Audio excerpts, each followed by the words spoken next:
ময়মনসিংহের ভালুকার এই পায়োনিয়ার নিটওয়ার্কস ভিডি লিমিটেডের এই প্রতিষ্ঠানেই সূত্রপাত হয় গত পরশুদিনের ঘটনার।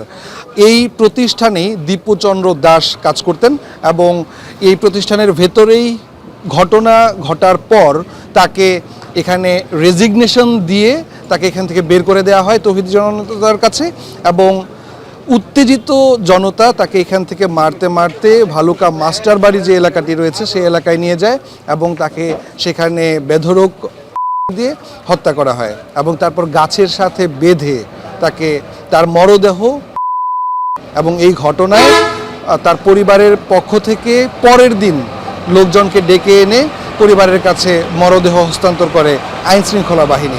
এই ঘটনায় তার পরিবারের পক্ষ থেকে 1.5 শতাধিক আসামি করে মামলা করা হয় এবং সেই মামলার পর আজ পুলিশ 3 জনকে এবং র্যাব 7 জনকে গ্রেপ্তার করে।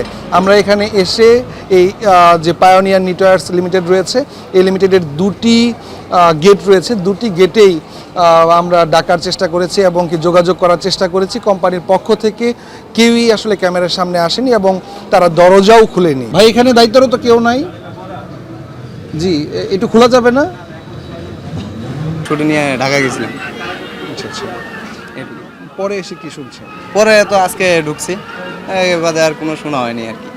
আচ্ছা, এই দীপুকে চিনতেন আপনারা? না না, আমি তো ভাই সি ফ্লোর থাকি, আর যে ফ্লোরে কাজ চলে এই ফ্লোর থেকে আর অন্য ফ্লোরে মনে করেন যাওয়ার মতন সুবিধা হয় না। তো নতুন এবং ফিরে আসা গ্রাহকদের জন্য নগদে চলছে ক্যাশব্যাক সহ প্রতিদিন হাজারো উপহার জেতার সুযোগ। হবে আশা আর ফেরা, সারপ্রাইজ সেরা।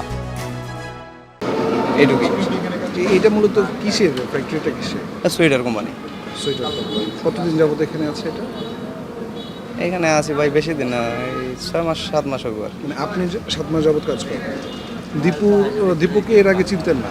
না না, বা কি ঘটনা ঘটছে আজকে এটাও জানি না। আজকে এসেও শুনেন না? আমি তো মাঝে মাঝে না আইয়ে কোথার বইয়া 15 বছর শ্বাসকষ্ট কোথার মিথ্যাতে ভাই গেছে। এই যে পরশুদিন যে ঘটনাটা ঘটছে, আল্লাহর দোয়াই লাগে বাজার আমি জানি না। ওই আব্বা আমি জীবন মিথ্যাতে কইতাম। আচ্ছা, গত পরশুদিন কি হয়েছিল? এইটার বিষয়ে বলতে পারলাম না, কারণ আমরা ওই পুরো কর্নারে আমাদের যা ফ্লোরটা, আমরা ফিনিশিং সাইড, ওই সময় আমাদের খুব ইয়া ছিল, কাজের চাপ ছিল, সেটা ঘটনার শেষে শুনছি ওরা তো আর বেরোতে যায় না, আমরা ওদিকে বেরিয়ে গেছি। আমাদের আসার পর যে শ্রমিকরা বাহিরে দাঁড়িয়ে আছে তারাও ভেতরে ঢোকার জন্য চেষ্টা করলেও তাদেরকেও ঢুকতে দেওয়া হয়নি। আসলে এই অবস্থায় এখানে আইনশৃঙ্খলা বাহিনীর সদস্যদের মোতায়েন করা হয়েছে।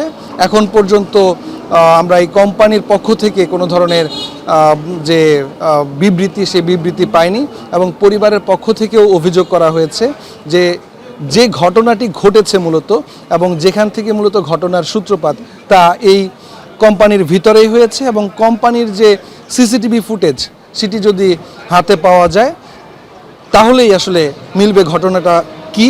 যেহেতু দীপুচন্দ্র দাস সোশ্যাল মিডিয়া ব্যবহার করতেন না এবং তার কোনো স্মার্টফোন ছিল না, কোথায় সে কটূক্তি করেছে এবং কি ঘটনা ঘটেছে সব কিছুরই সত্যতা মিলবে কোম্পানির সিসিটিভি ফুটেজ এবং কোম্পানির ভেতরে প্রবেশের পর কোম্পানির দায়িত্বশীল কর্মকর্তাদের সাথে কথা বলার পর। ঢাকা ময়মনসিংহ মহাসড়কের ভালুকার জামিরদিয়া মাস্টার বাড়ির এই জায়গায় গত শুক্রবার দীপুচন্দ্র দাসকে মর্মান্তিকভাবে হত্যা করা হয়।